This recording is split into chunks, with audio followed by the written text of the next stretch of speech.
Karena hidup kami adalah hidup karena percaya, bukan karena melihat. Berbahagialah orang yang tidak melihat namun percaya. Amin saudara. Ya ojo amin-aminan tok iki ya. Jangan amin-aminan saja. Karena percaya. Saudara, hari ini kita memperingati kenaikan Tuhan Yesus Kristus ke sorga.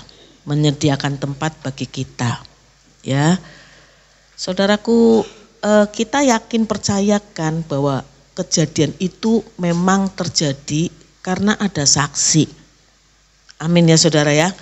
Bersyukur, nyimpang sedikit, bersyukur di tahun 2024 Bapak Presiden yang kita kasihi Pak Jokowi mengeluarkan ketetapan bahwa di penanggalan atau kalender nasional kita sudah bukan Isa Al-Masih lagi, tetapi Yesus Kristus. Kebangkitan Yesus Kristus, kematian Yesus Kristus. Dulu kenaikan Isa Al-Masih, tetapi sekarang di kalender nasional tertulisnya kenaikan Yesus Kristus. Tepuk tangan untuk Tuhan. Kayaknya sudah deket-deket kiamat. Karena kata firman Tuhan kan kalau Injil sudah diberitakan ya, saudaraku, maka datanglah waktunya. Yang penting saudara-saudara kapan saja datang silakan, karena kita sudah siap. Benar nih? Siap saudara ya. Jadi saudaraku, jangan sampai kesasar, kita nyasar ya. Jangan khawatir, kalaupun kita nyasar ke neraka, itu yang namanya giamloong. Tahu giamloong? Tahu kan? Kebanyakan orang Chinese ya. Giamloong pasti nolak kita. Karena apa? Karena ada tanda-tanda Kristus di dalam tubuh kita. Tepuk tangan untuk Tuhan. Gak mungkin nyasar ya. Nah saudara, itu sebabnya saya akan ajak saudara-saudara sekalian untuk membaca firman Tuhan yang tertulis dalam Kisah Para Rasul pasal 1. Kisah Para Rasul pasal 1 ayatnya yang keempat sampai dengan ayat yang ke-11. Kisah Para Rasul pasal 1 ayat 4 sampai dengan ayat yang ke-11 ya. Saudara jangan bingung ya, ini pemain badminton kok khotbah ngono ya. Haleluya saudara ya. Sebagian mungkin belum tahu ya. Ya udah biar nggak tahu aja. Saya undang saudara kembali bangkit, berdiri, kita menghormati firman Tuhan. Kita akan baca bergantian. Saya baca ayat 4, saudara 5, saya 6, saudara 7 dan seterusnya sampai ayat yang ke-11. Jangan cepat-cepat ya. Kita membaca, menikmati bacanya, semangat supaya telinga kita dengar, disemangati. Ya kan? Iman timbul dari pendengaran. Meskipun saudara mendengarkan suara saudara sendiri, apalagi disuarakan, diperkatakan dengan semangat. Jadi semangat, ya kan? Saya kalau menyemangati atlet tanding, semangat, pasti bisa. Jangan mau kalah, nggak boleh gagal, harus menang. Gitu saudara. Nggak mungkin saya ngomongnya semangat ya. Ya sudah kalah juga nggak apa-apa. Jangan saudara kan. Ya pasti harus semangat ya saudara ya. Demikian firman Tuhan Kisah Para Rasul pasal 1 ayat 4 sampai dengan 11. Pada suatu hari ketika ia makan bersama-sama dengan mereka, ia melarang mereka meninggalkan Yerusalem dan menyuruh mereka tinggal di situ menantikan janji Bapa yang demikian katanya, telah kamu dengar daripadaku.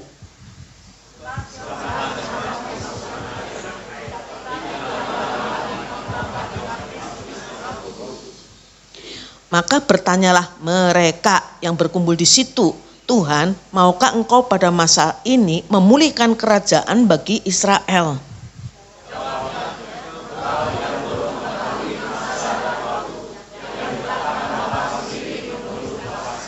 Tetapi kamu akan menerima kuasa kalau Roh Kudus turun ke atas kamu, dan kamu akan menjadi saksiku di Yerusalem dan di seluruh Yudea dan Samaria dan sampai ke ujung bumi.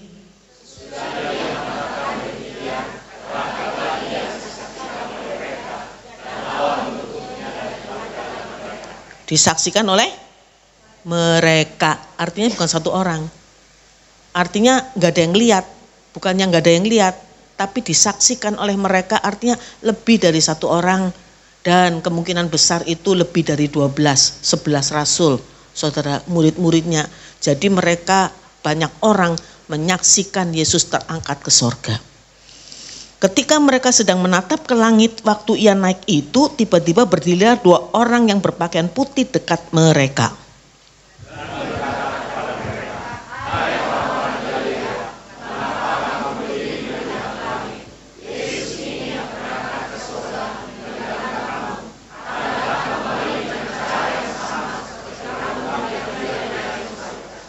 Amin. Terima kasih saudara, silakan duduk. Mereka menyaksikan Yesus terangkat loh saudara. Ya. Kayaknya sih kalau saya lihat di gambar-gambar sih posisinya dalam posisi begini terus terangkat. Enggak kayak Superman gitu, enggak saudara kan. Saudara, dan dia akan kembali dengan posisi seperti itu juga. Amin. Menjemput saudara-saudara dan saya jika ketika dia datang kita masih hidup, ya. Tapi kalaupun kita sudah mati, kita pasti bersama-sama dengan dia. Amin. Itu kelebihan, keistimewaan kita, orang-orang yang percaya kepada Yesus. Saya nggak berbicara orang Kristen, karena yang diselamatkan itu bukan agama. Agama tidak menyelamatkan. Makanya Tuhan ingin saudara-saudara memberitakan kabar baik atau Injil supaya menyelamatkan semuanya, ya, tidak terkecuali, tidak khusus orang Kristen. Kenapa? Karena sekali lagi agama tidak menyelamatkan. Katakanlah nggak usah jadi Kristen, tetapi percaya pada Yesus Kristus. Amin saudara. Ya, diselamatkan, ya. Nah, saudaraku yang dikasihi oleh Tuhan, belakangan ini saya memang sedang konsentrasi pada karena tadi saya khusus untuk tegaskan tentang kata mereka. Maksud saya ingin hari ini menyampaikan kepada saudara-saudara sekalian supaya lebih mantap ngono loh. Karena prosesi, saya belakangan ini sedang berbicara nih, prosesi keselamatan, karya keselamatan, rencana keselamatan dari Allah Bapa di sorga untuk menyelamatkan saudara-saudara dan saya dari kematian kekal menuju kepada kehidupan kekal. Prosesnya kan panjang, 33,5 tahun saudara, ya. Dan saudaraku yang dikasihi oleh Tuhan, nah saudara, dari awal yang namanya firman Allah yang hidup dan berkuasa itu dahsyatnya luar biasa masuk ke dalam sejarah manusia. Sejarah manusia tidak layak menerima Yesus, amin. Tapi dia melayakkan dirinya mau loh. Bukan gampang saudara, itu pengorbanan yang luar biasa. Ya, mau menjadi manusia saudara. Lahir lewat Bunda Maria. Saudaraku yang dikasihi oleh Tuhan, saya yakin dan percaya Maria pasti orang istimewa, betul? Istimewa, dipilih, terpilih saudara. Saudara kita di agama lain sangat menghormati Maria. Kita pun gak boleh merendahkan, ya, karena dia adalah pilihan Tuhan. Tapi memang gak boleh disembah, amin ya saudara ya. Yang disembah satu-satunya Yesus loh saudara. Ya, dia hanya perantara saja yang dipilih dan pasti istimewa.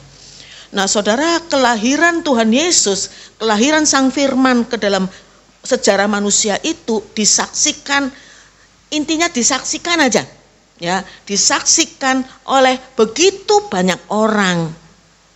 Bahkan lewat kelahirannya pun terjadi bencana, ya, terkenal tuh saudara. Bayi-bayi, anak-anak kecil, laki-laki itu dibunuh tuh saudara, ya. Dan saudaraku, bahkan saksi yang dari jauh tuh, sekelompok orang Majus itu pun menjadi saksi kelahirannya. Maksud saya, ketika Sang Firman itu jadi manusia, ada saksinya. Berikutnya saudara, apalagi ketika dia mulai bekerja, mulai melaksanakan firman-Nya itu hidup saudara. Saudaraku, salah satu misi Tuhan menjadi manusia itu memberikan teladan contoh tentang ketaatan. Salah satunya itu misinya, ketaatan sampai mati tidak lakukan dosa. Manusia kalau nggak ada teladan, nggak ada contoh, manusia tuh nggak bisa. Kudu ada contohnya dulu. Firman Allah yang hidup itu harus ada contoh, dihidupi oleh Tuhan sendiri. Kasih contoh, tampar pipi kiri, kasih pipi kanan. Kita nggak bisa protes, enak aja tampar pipi kiri kasih pipi kanan, bonyok dong gua. Ya kan? Tuhan enak-enakan di sorga, terus ngeliatin kita dipukulin, dibacok, terus enak-enakan di sorga, terus rasain lo, gitu ya. Enggak saudara ya, kita nggak bisa protes. Kenapa? Karena Tuhan sendiri melakukannya, ya. Tampar pipi kiri kasih pipi kanan, diludahin mukanya nggak bales, saudara. Diadili dengan tidak adil, tetap diam. Bahkan dihianati oleh murid-muridnya, saudaraku, tetap mengampuni. Dia laksanakan semua firman. Tidak ada kekurangan dalam hal pengampunan. Tuhan gak pernah kehabisan stok pengampunan untuk kita. Luar biasa, itu yang istimewanya dari saudara-saudara dan saya ikut Yesus. Selalu ada pengampunan. Nah, saudaraku yang dikasih oleh Tuhan, digebukin, diludahin mukanya, dihina, dilecehkan, itu yang menurut saya paling berat. Dilecehkan, habis harga dirinya. Ini yang saya terus ulang-ulang, supaya orang Kristen yang percaya pada Yesus itu percaya sungguh-sungguh. Bukan asal percaya saja. Mendalami, menghayati. Firman Tuhan dalam Roma pasal 10 ayat 9 sampai 15 itu ngomong begini. Yang diselamatkan adalah orang yang percaya dalam hati, mengaku dengan mulut. Karena dalam hati orang percaya dibenarkan, mengaku dengan mulut diselamatkan. Harus dua-duanya. Artinya percaya dalam hati itu benar-benar percaya dalam hati, sehingga ketika suatu saat Tuhan izinkan kita dipentokin, gak bisa lari, dipertanyakan iman percaya kita tetap mengaku dengan mulut. Amin.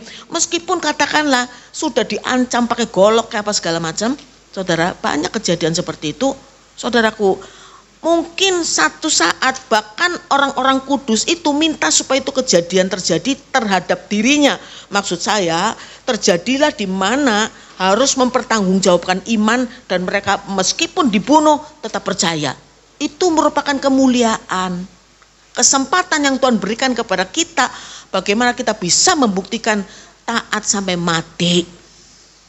Gak gampang saudara, tapi ada beberapa orang-orang kudus yang ada punya keinginan seperti itu. Jangan ketika kita harus bertanggung jawab atas iman kita, terus kita takut. Diancam pakai golok nih, apa benar hanya lewat Yesus saja bisa masuk surga?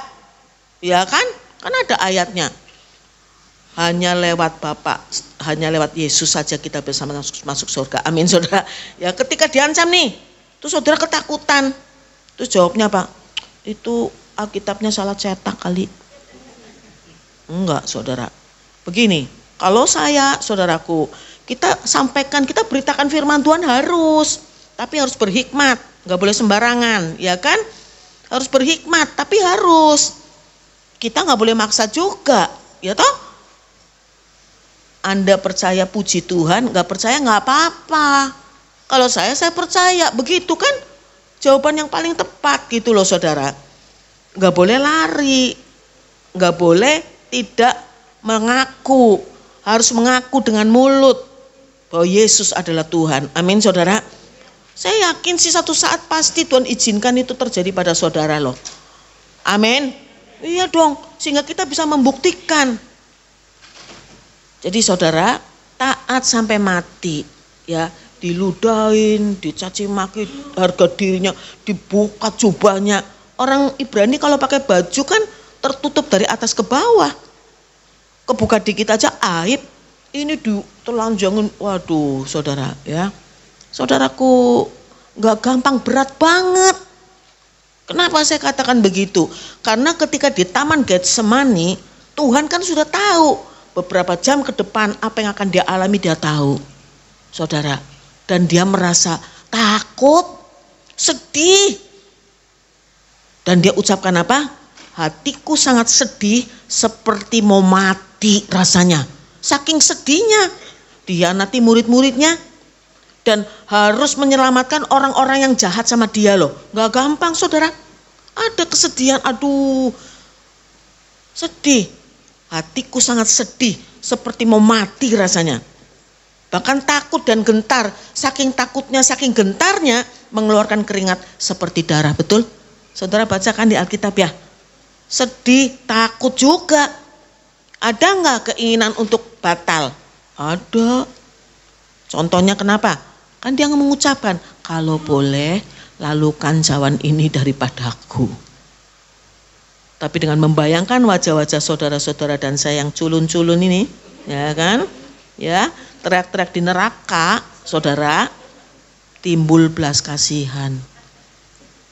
Jangan kehendakku Bapak, biarlah kehendakmu saja yang jadi. Tepuk tangan untuk Tuhan kita. Terima kasih Tuhan tidak menyerah. Boleh nggak nyerah? Nggak jadi disalib, nggak jadi, terus hilang pleng ngono mabur, gitu. Saudaraku ya, boleh, bisa saja. Kan dia Tuhan, batalin aja deh, ntar lain kali aja. Saudara, tapi tidak dia lakukan. Saya ingin saudara-saudara ini menghayati ini loh, pergumulan hebat di Taman Getsemani itu, saudara. Ya, tapi dia taat sampai mati, bahkan sampai mati di atas kayu salib. Dia beri contoh buat kita tentang ketaatan. Amin ya saudara ya. Ya, nah saudara, perjalanan dia melayani saudara selama kurang lebih 3,5 tahun itu ada saksinya nggak? Wakeh ngasih makan 5.000 orang, cuman pakai 5 roti 2 ikan, kan saksinya akeh. 5.000. Kemarin saya ibadah di satu tempat ya saudara, itu memang luar biasa sih. Cuma ada banyak banget. Tapi saya ingin ya, ini sedikit ini, saya bukan kritik mereka. Cuman maksud saya tuh yang penting itu kualitas bukan kuantitas. Amin. Ya, saya rindu nih tempat ini nggak terlalu banyak, tapi kualitas imannya hebat. Pasti akan diaspora, pasti akan berkembang. Amin ya saudara ya. Jadi saudaraku, saya nanya sama anak saya, oh kira-kira ada nggak ya 5.000? Kayaknya nggak ada mah. Bayangin saudara, 5.000 orang itu menyaksikan mujizat, cuman pakai 2 ekor ikan. Saya jadi teringat nih ya, nggak ada rencana mau ngomong. Pada saat Tuhan kasih kesempatan buat saya untuk melayani, dibikin bangkrut loh saudara, ya kan, dibikin bangkrut, mobil disita, saya naik oplet. Terus dulunya kan kalau belanja itu sebenarnya di supermarket kan enak gitu ya kan saudara. Tapi karena uangnya pas-pasan, jadi aku harus pergi ke pasar-pasar gitu, tradisional, bisa ditawar. Supermarket kan nggak bisa, ya kan, nawarin dermimil mana ya kan. Saudara, saya ingat ngomong sama tukang ikan sih, mbok nek mengei mangan wong 5.000 ya, mau ngasih makan orang 5.000 itu perlu berapa kintal ikan, mbok? Si mbok diem terus ngitung. Sekian kintal non gitu ya. Mbok tak kasih tahu nggih, sing jenenge Nabi Isa niku nggih bisa kasih makan 5.000 orang cuman pakai 2 ekor ikan. Dia kaget. Ikan nopo iku, Bu? Ya kan. Nopo ikan paus nopo? Ya kan. Bu, mbok nek ikan paus iki gorengnya nganggo apa? Ya kan, susah gorengnya saudara ya. Jadi saudara, kasih makan 5.000 orang, saksinya banyak. Menghidupkan orang mati sudah 3 hari ya. Keluar Lazarus, keluar. Kira-kira keluar itu kan dia nggak bisa buka pocong sendiri ya kan. Kayak setan Cina itu ya. Saudara, saksinya banyak. Ya toh, angin ribut diredakan loh. Saksinya wakeh. Saudara, ya toh, orang buta dicelikan, lumpuh berjalan. Setan takut sama dia. Saksinya banyak di sepanjang sekitar 35 tahun kira-kira saudara. 30 tahun. Jadi mulai ngaco si nenek nih. Kira-kira gitu, ada saksinya, Bu. Ya kan, ditangkap apalagi banyak saksi, ya kan, digebukin, dihajar habis-habisan, bahkan disalib, saksinya banyak. Bahkan ketika dia mati di atas kayu salib, terjadi apa? Kegelapan selama kurang lebih 3 jam. Ngebayangin lagi terang benderang nih, siang hari, terang benderang, toto pet, jadi malam. Apa itu fenomena alam yang dahsyat gak sih? Tepuk tangan untuk Tuhan. Gempa bumi, kenapa? Karena ada anak Allah yang mati.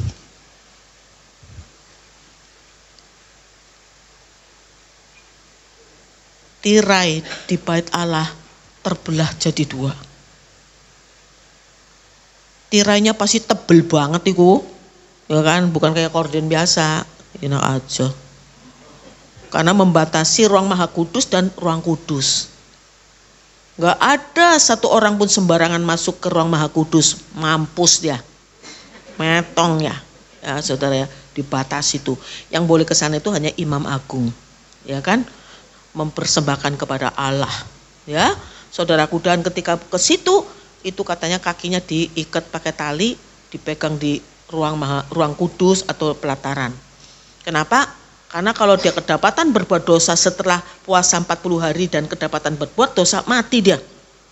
Nggak ada yang berani ngambil lah. Makanya ditarik oleh anak buahnya. Mati, saudara.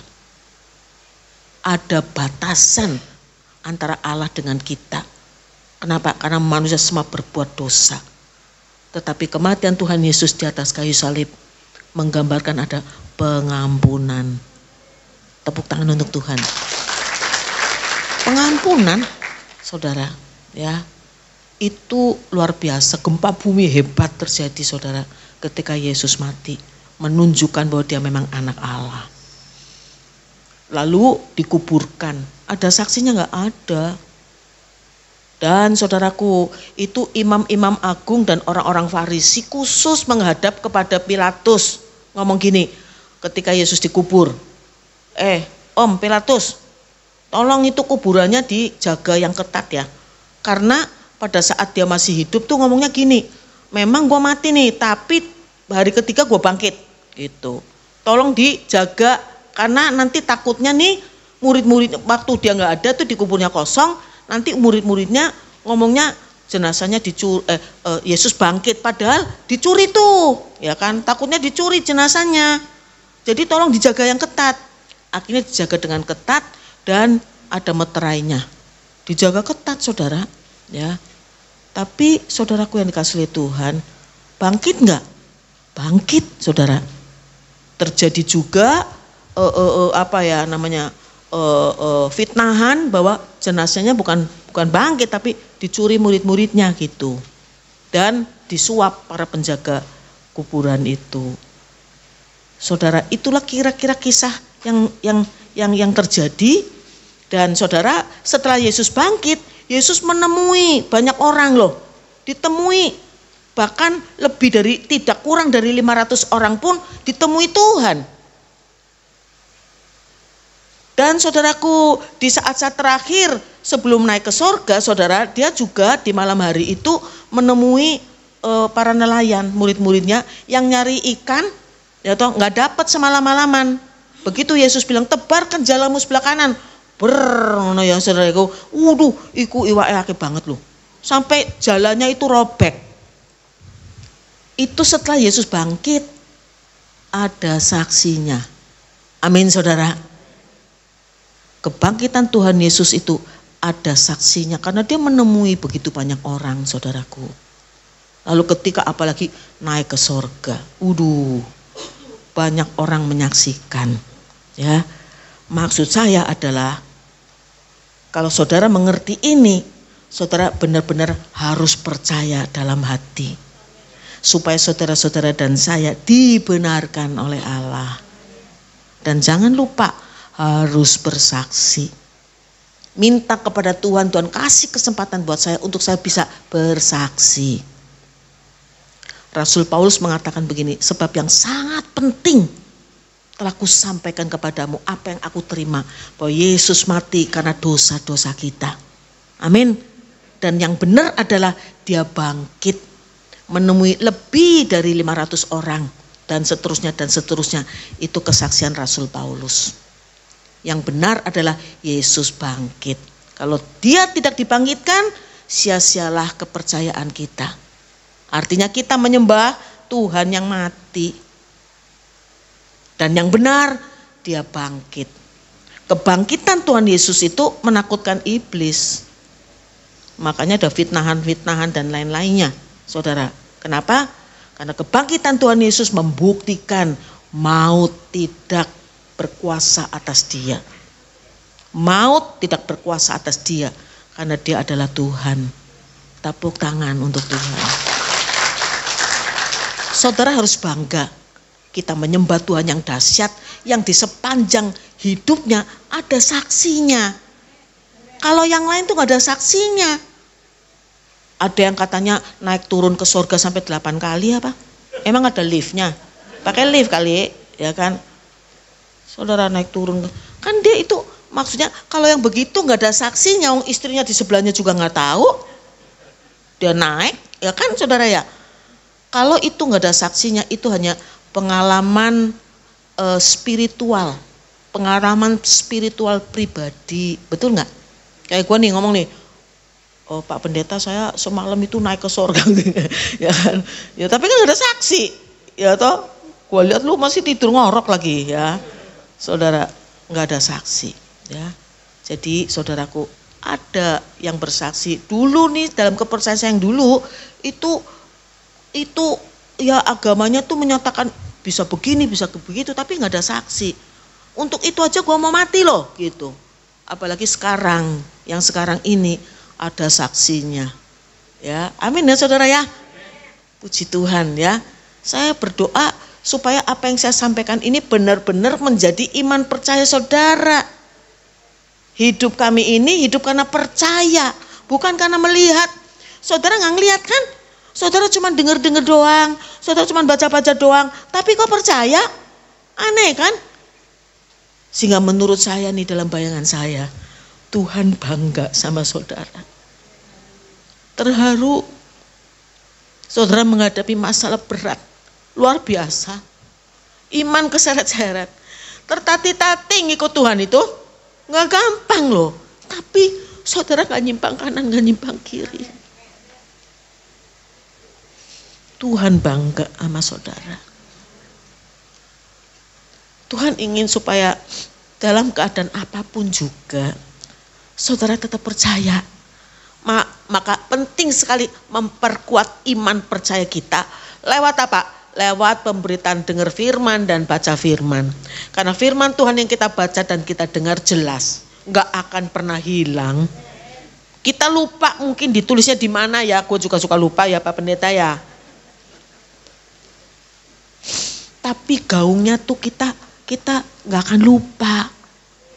Cara Tuhan bicara kepada kita ya lewat firman Tuhan itu yang kita baca dan kita dengar.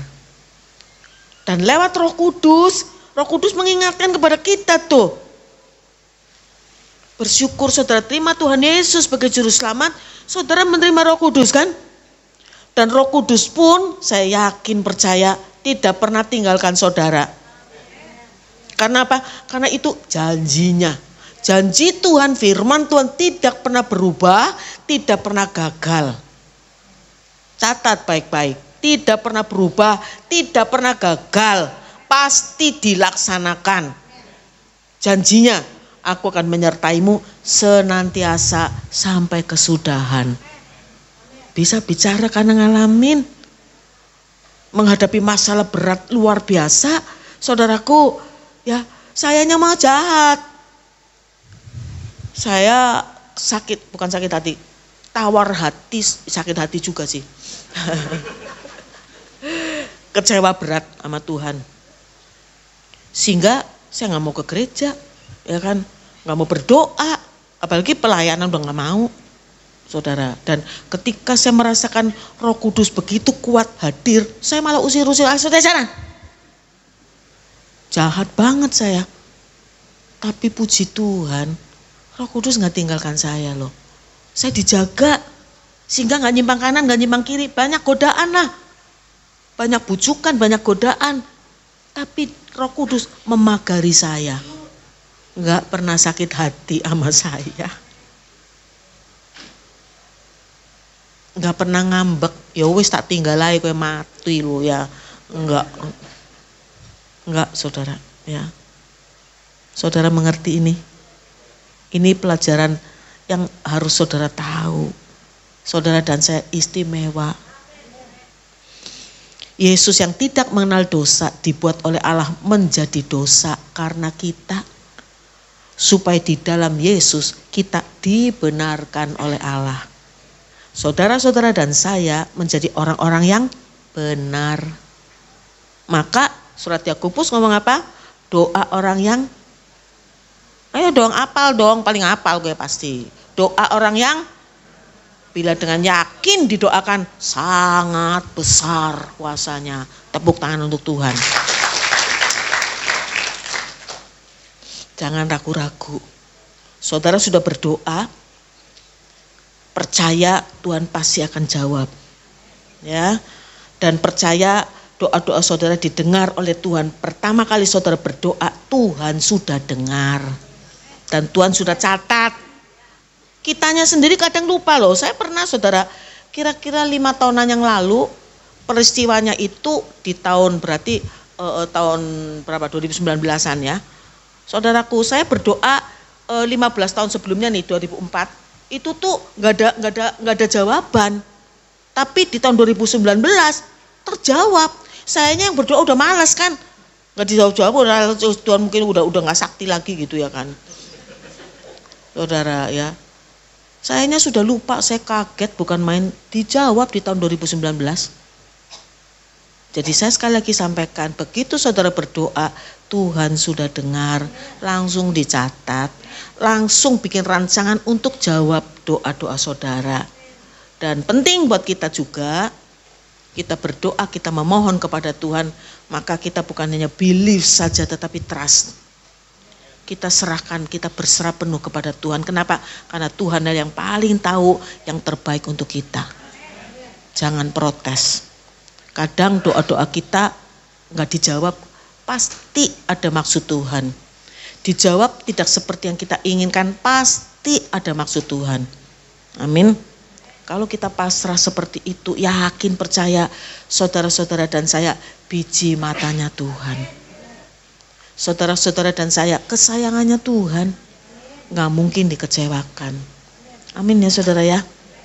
Saya nggak akan panjang lebar, meskipun sudah panjang kali ya, saudara. Tapi kalau kepanjangan nanti saudara nggak inget tuh. Kalau kita khotbah kepanjangan ya Pak ya, ini jemaat itu lali kabeh, lupa semua nanti ya kan. Yang diingat yang lucu-lucu tok, ojo ya, saudara. Kira-kira 10 hari ke depan pencurahan Roh Kudus. Nah ini yang paling penting sebetulnya ya. Roh Kudus itulah yang akan memberikan kepada saudara kuasa untuk jadi saksi. Fungsi Roh Kudus, tambahan nggak apa-apa ya Pak ya. Fungsi Roh Kudus adalah mengajarkan kepada kita segala sesuatu ya. Yohanes 14 ayat 26. Mengajarkan kepada kita segala sesuatu dan mengingatkan kepada kita akan setiap perkataan Tuhan atau firman Tuhan.